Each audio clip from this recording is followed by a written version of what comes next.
dazzling lights of skyscrapers, where cocktails glimmer in the sunset and music drifts from sleek rooftop bars, there is another world, just a few streets away, where people aren't searching for happiness, but merely trying to survive each day. A place where the stench of garbage mixes with mud, where filthy water seeps into every corner, and children grow up among piles of scrap, playing beside open drains instead of on schoolyards. There, living is not a right, but a privilege. Welcome to a journey through the 10 worst slums on the planet, places the civilized world prefers to forget, yet which exist on the very edge of its most glamorous cities.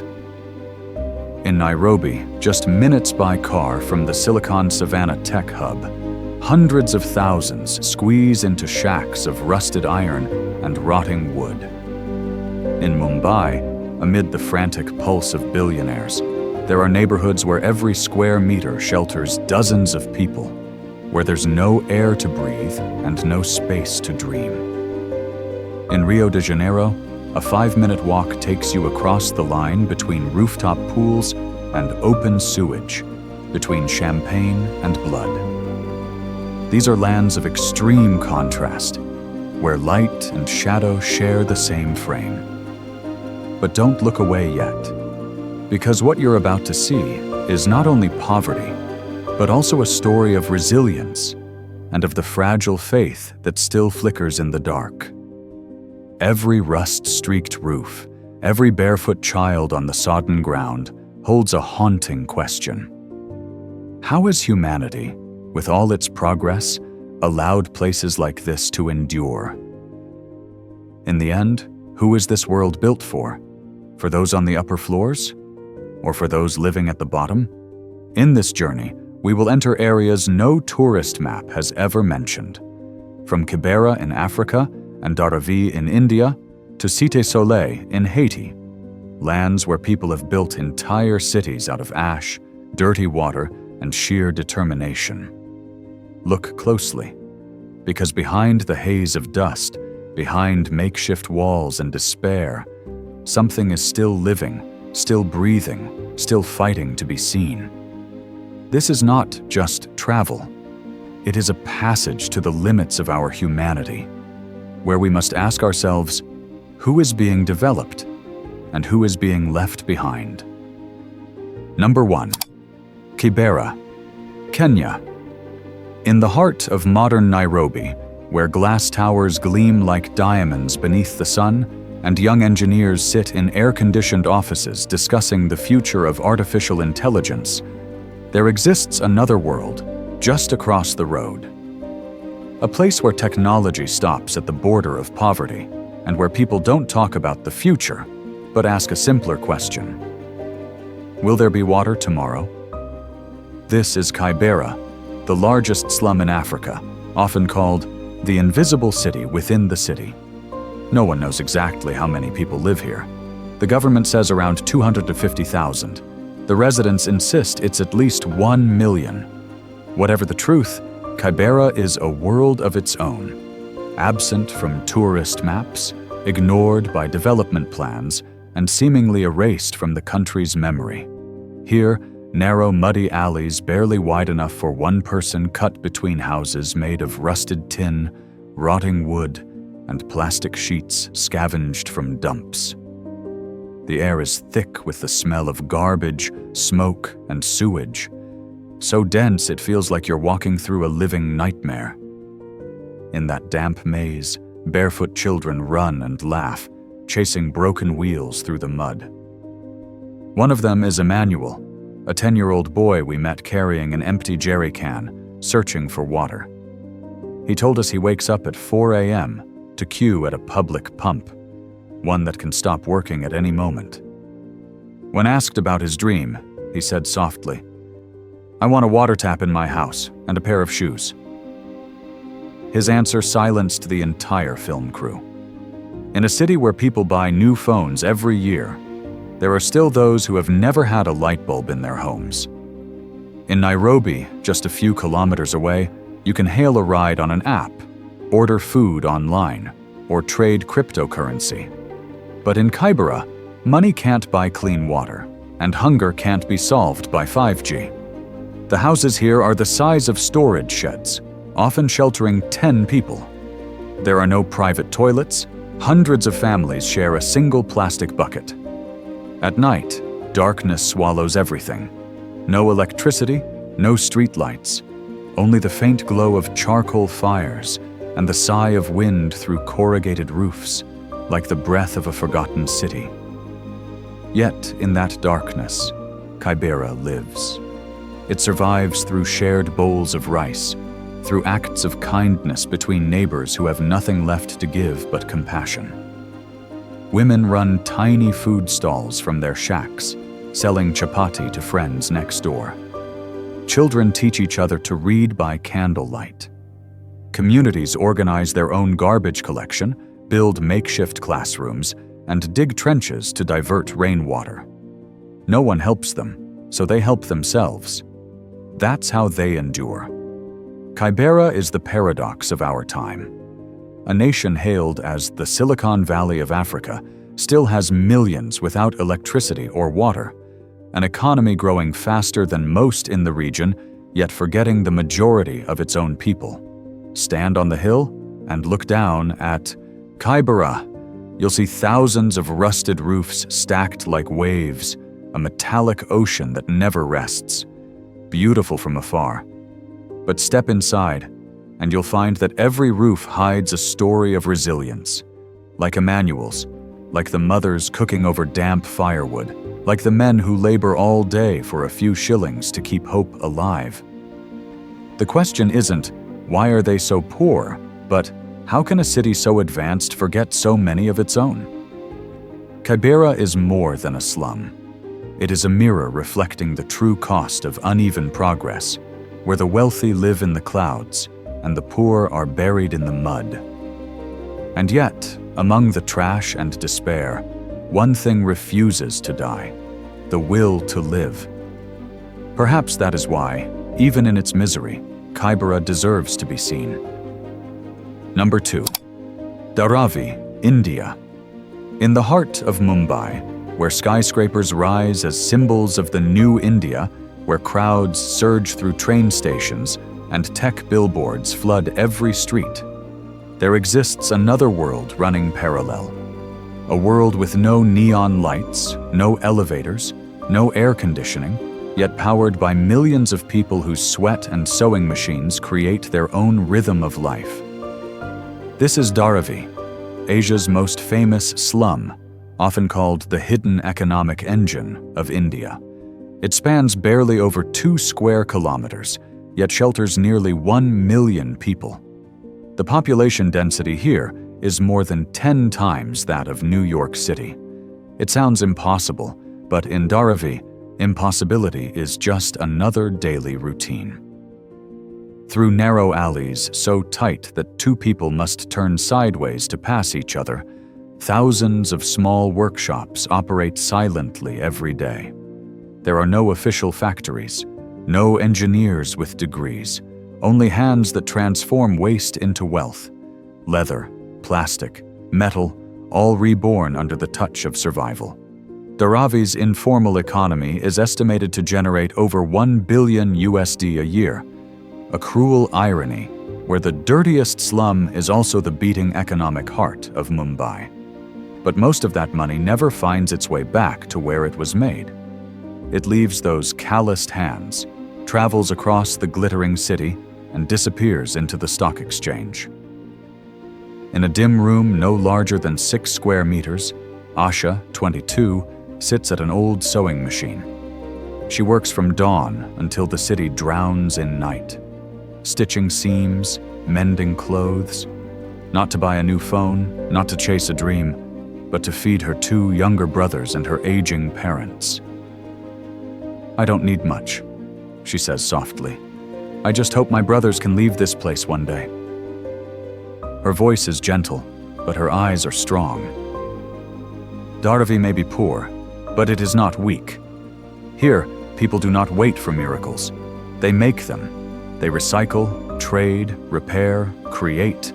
They build an entire world from what others throw away. Children scavenging for metal scraps know the exact price of every piece of aluminum. Women drying leather on rooftops calculate their day's profit down to the last rupee. Dharavi functions like a living organism, chaotic, filthy, yet fiercely alive. But now development is coming, like a wave. Investors and urban planners dream of turning it into a new city, one of luxury apartments and shopping malls. Tens of thousands may be displaced, erased in the name of progress. So the question stands, will Dharavi be demolished in the name of development? And if it is, are we destroying not just a slum, but a symbol of human resilience itself? Dharavi teaches us that poverty here is not defeat. It is creativity in its rawest form, a testament to survival. Every crack in the wall, every smoke-filled alley, every bead of sweat tells the same story, that in a place seemingly built on suffering, pride still lives. Dharavi does not ask for pity. It only asks to be seen as a living part of our shared world where people don't just survive, but reinvent life every single day. Number 3. Neza, Mexico. In the heart of Mexico City, where tree-lined boulevards, glowing shopping centers, and sleek glass neighborhoods reflect a nation on the rise, there lies another world, born from dust and hope. They call it Neza, once an anonymous slum, now a vast urban sprawl of more than 1 million people. But behind the facade of progress lies a reality where fear has become a way of life. From afar, Neza looks like a glittering web of lights, roads crisscrossing like veins, markets bustling, cars honking. But when night falls, that light no longer represents safety. It's a warning that in this city, darkness lurks even under the street lamps. Along concrete walls tangled with electric wires, residents build extra fences, steel bars, and coils of razor wire, turning every house into a small fortress. The barking of dogs, the wail of sirens, the hurried footsteps echoing through narrow alleys. Together they form the tense rhythm of a city that never truly sleeps. In Neza, poverty is no longer the worst problem. Insecurity is. We met Alejandro, a 38-year-old father who works the night shift as a security guard. Every evening before leaving for work, he checks every lock, every bolt. "I lock the door 3 times, he said. "Not because I'm afraid of thieves, but of what comes after the lights go out." He didn't say what it was, but in Neza, everyone knows. Violence here wears many faces: robbery, extortion, drug gangs, and an invisible dread that hovers over every home. In 2024 alone, this area recorded more than 1,200 murders, many triggered by petty arguments or territorial disputes. Gunshots no longer startle the residents. They simply move their children to the inner room and wait for dawn. It's a cruel irony. This city was once hailed as a model of Mexico's rapid urbanization. A former wasteland of makeshift tents turned into a concrete metropolis of high-rises, shopping malls, and highways connecting it to the capital. The roads are built, the lights are on, but safety never came back. Neza is where development no longer means peace, where children walk to school avoiding gang territories, and the elderly dare not step outside after dusk. Some nights, Alejandro says, he hears gunfire in the distance, then silence. By morning, there's only a dried streak of blood on the wall. What terrifies him most, he admits, is not death, but the way his children are growing numb to fear. They've simply gotten used to it. In Neza, urbanization hasn't erased the scars of poverty. It has only painted over them, thinly, ready to peel at the first touch. Behind those concrete walls remains the same story: people struggling against a system that forgot them. And yet, amid the graffiti-covered streets, there is still light. Street artists paint murals calling for peace. Youth groups organize free art and music classes for local kids, giving them an escape from the cycle of violence their parents once endured. That is Neza's form of resistance. Through art, through memory, through the courage to keep living. Because even though this city is built of concrete, it stands on something far stronger: hope. And in a world where light and darkness coexist, Neza reminds us, progress is not evolution if people still live in fear. Number 4. Orangi Town, Pakistan. On the outskirts of Karachi, Pakistan's largest city, lies a place once ignored by maps, abandoned by the government, and forgotten by the world, until its people decided to rewrite their own destiny. That place is Orangi Town, the largest slum in the world, home to more than 2.5 million people. But what makes Orangi extraordinary is not its size. It's the remarkable story of how its residents built a functioning city with their bare hands, when no one else would. In the 1970s, as Karachi expanded faster than it could breathe, thousands of impoverished families migrated westward, settling on barren land where no infrastructure existed. They built shanties out of broken bricks, metal pipes, and scraps of wood. There was no electricity, no running water, no sewage system.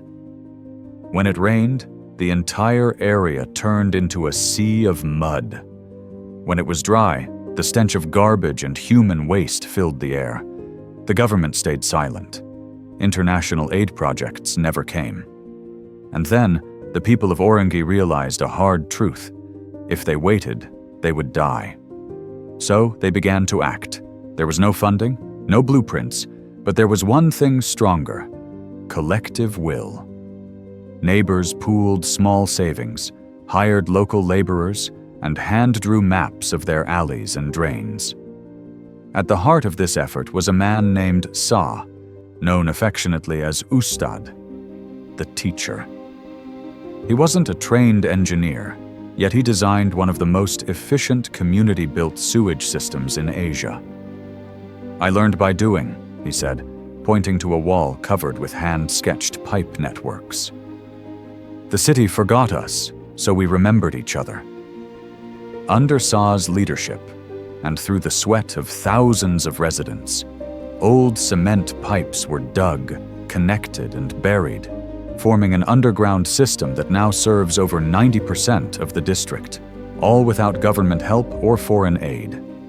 And with that, Orangi not only rid itself of the stench, it freed itself from dependence. Schools appeared, clinics opened, small shops thrived. Every piece of infrastructure was powered not by bureaucracy, but by human determination, a city born from collective intelligence rather than administrative authority.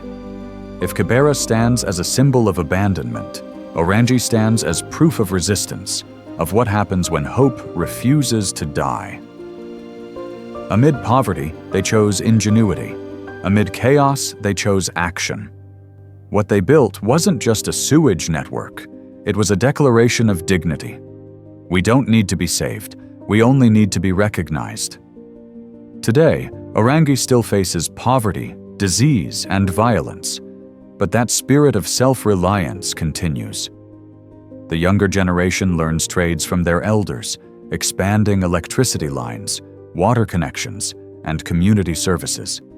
In a place where the state failed, the people became the state. In a world that saw misery, they saw pride. Orangi Town stands as living proof of a simple truth. Poverty does not mean powerlessness. And sometimes in the darkest corners of the world, humanity creates its brightest light, with nothing but its own two hands. Number 5. Rocinha, Brazil. On the lush green hillsides of Rio de Janeiro, the city often celebrated as the paradise of South America, lies a place few tourists dare to enter. From afar, it looks like a vibrant mosaic of colors. Houses stacked like giant Lego blocks, tin roofs painted blue, red, and yellow glistening under the tropical sun. But as you move closer, you realize it isn't a painting. It's Rocinha, the largest favela in Brazil, home to over 100,000 people living in a world entirely separate from the one just a few streets away. The luxurious districts of Rio's elite.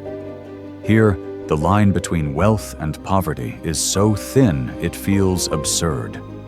A single road, a wall, a staircase, and you can step from swimming pools to sewers, from the scent of perfume to the smell of gunpowder. In Rocinha, daytime belongs to life, nighttime belongs to fear. When the sun rises, the narrow alleys, as cramped as the veins of a living organism, burst to life. The air fills with shouts of street vendors, children's laughter, and the rhythm of samba drums echoing through the maze. People sell fruit, wash clothes, play football on rooftops. Life goes on, noisy, chaotic, and colorful. But when dusk falls, the samba fades, shutters close, and the whole neighborhood holds its breath. Because night is the hour of the gun. In Rocinha, power doesn't belong to the police. It belongs to the drug factions. Every year, over 2,500 armed incidents are recorded here, most born from turf wars and control disputes. When the gunfire begins, no one knows whether it's a raid, revenge, or just another normal night.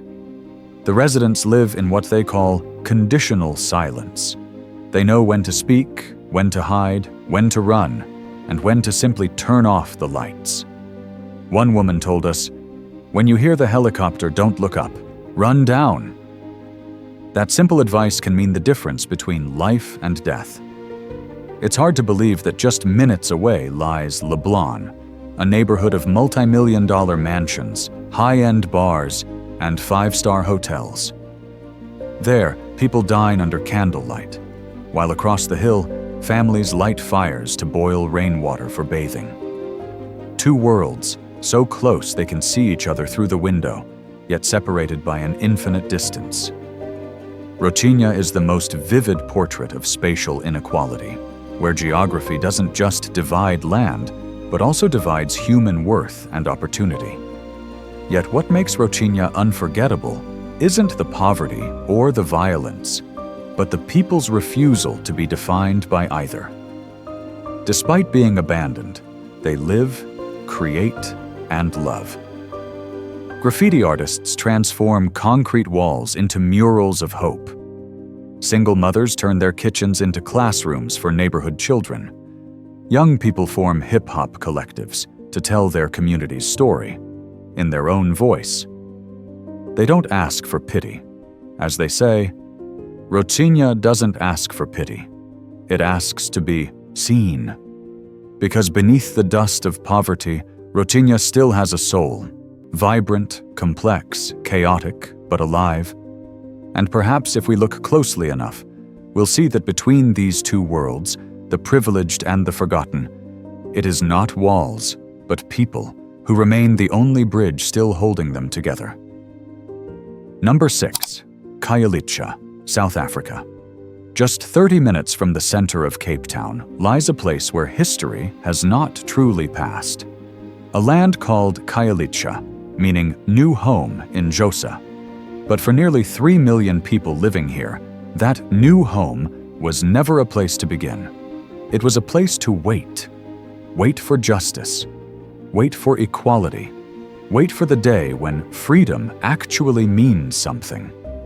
When apartheid ended, the world rejoiced, believing the age of segregation was finally over. But in Khayelitsha, it merely changed color, from visible laws to invisible lines.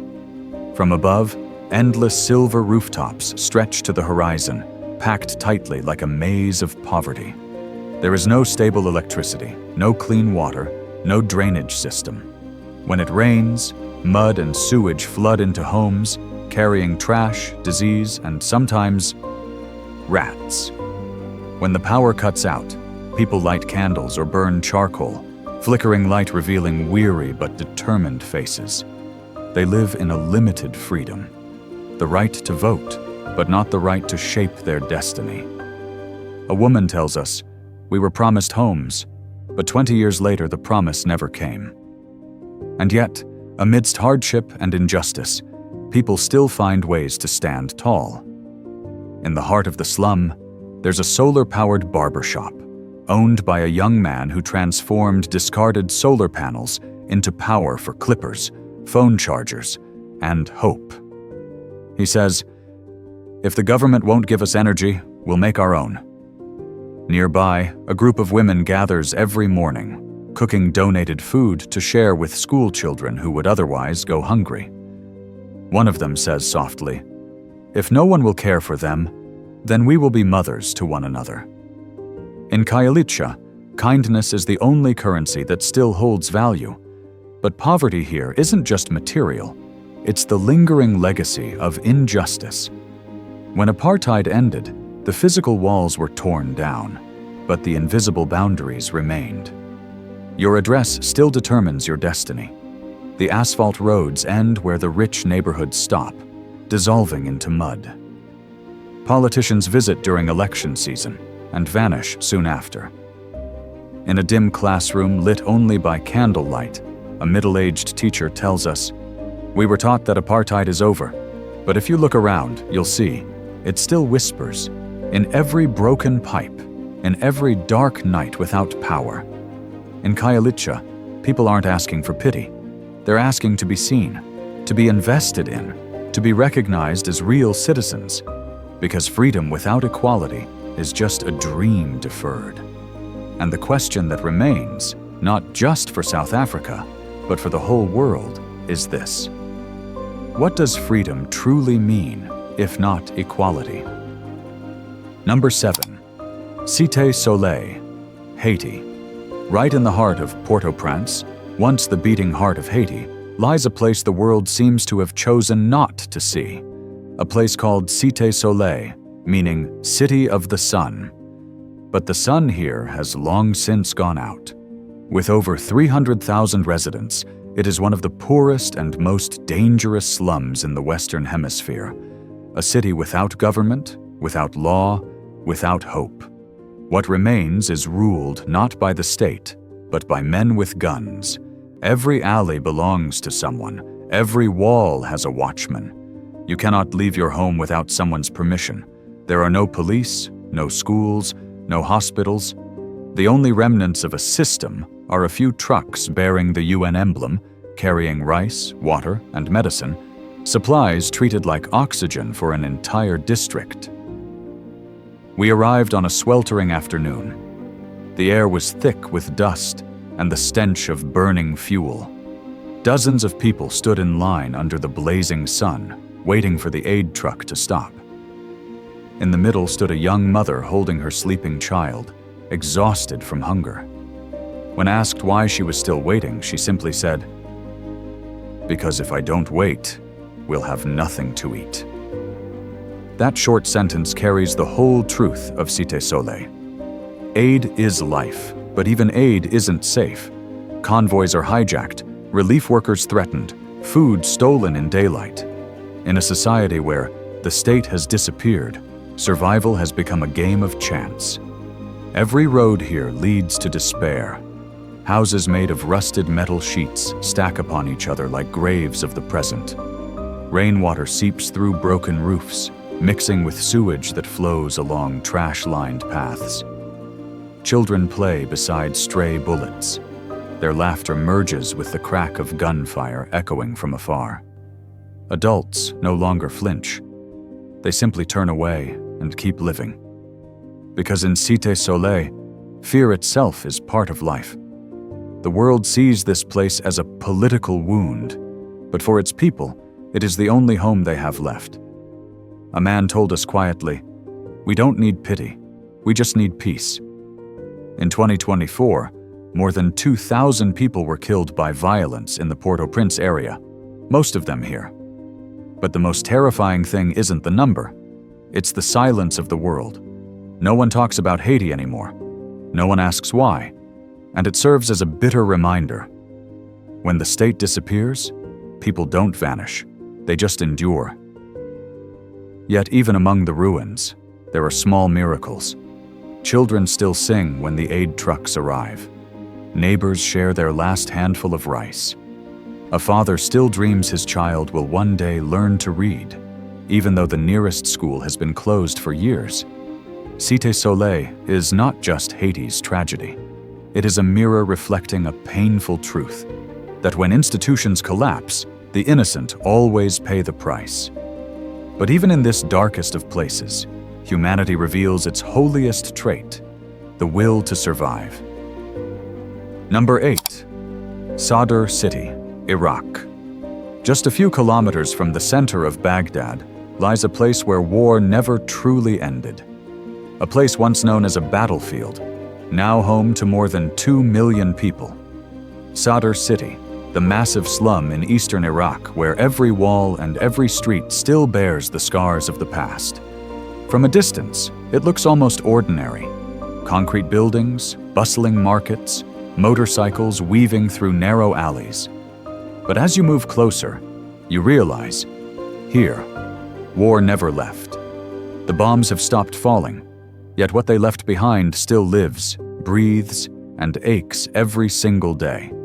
Sadr City was originally built in the 1950s as a housing project for the working class, but history transformed it into a symbol of endurance. During the Iraq War, it became the front line, the scene of relentless battles between U.S. forces and armed militias. Years have passed, yet the evidence of destruction remains. Cracked walls, charred buildings, streets that have caved in as if even the ground has grown weary.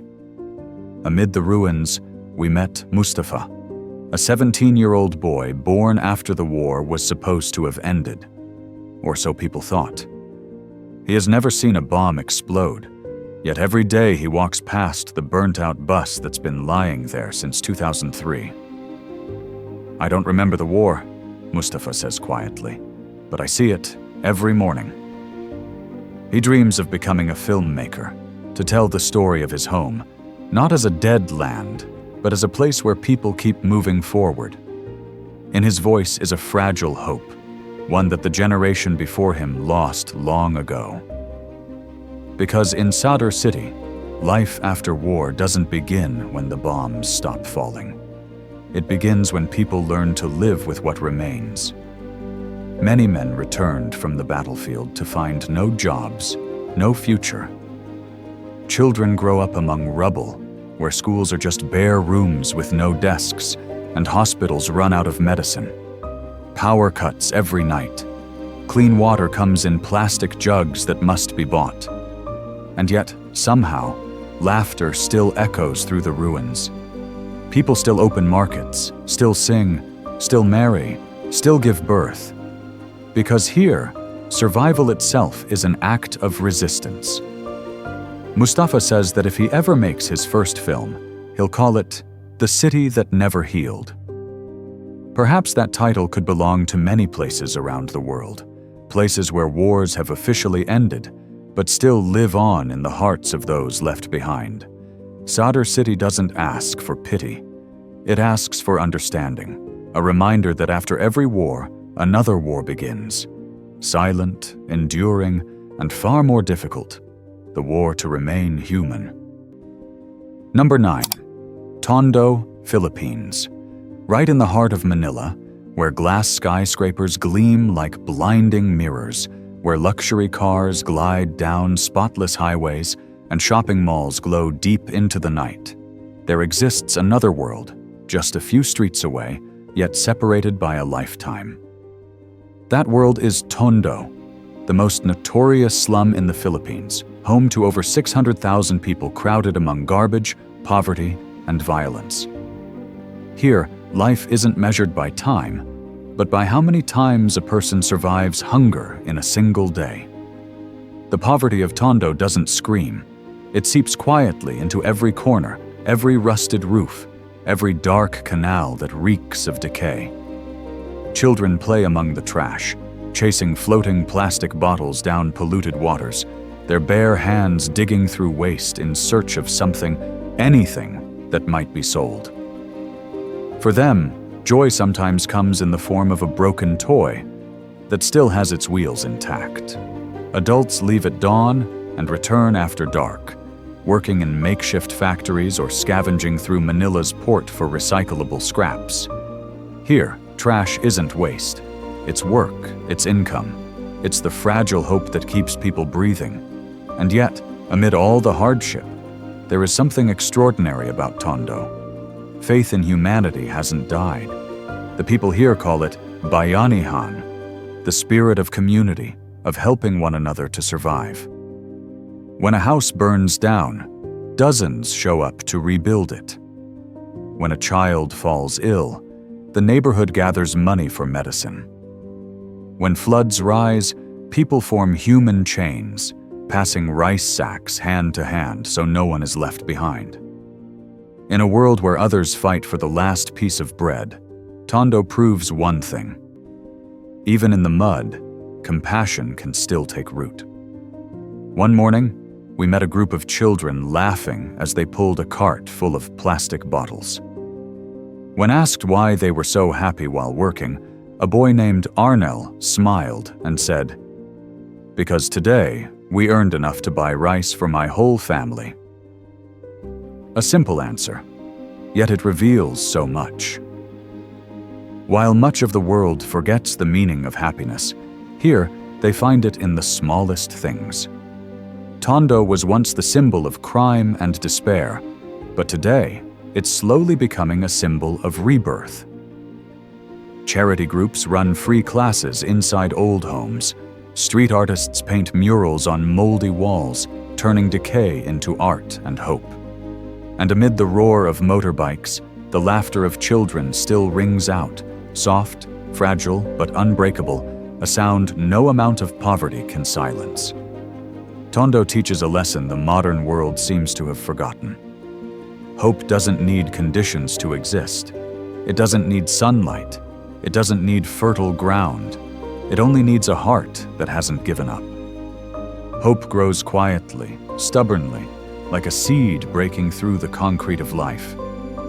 In Tondo, people may be poor, they may be weary, but they have never stopped believing that tomorrow, even just a little, can still be better than today.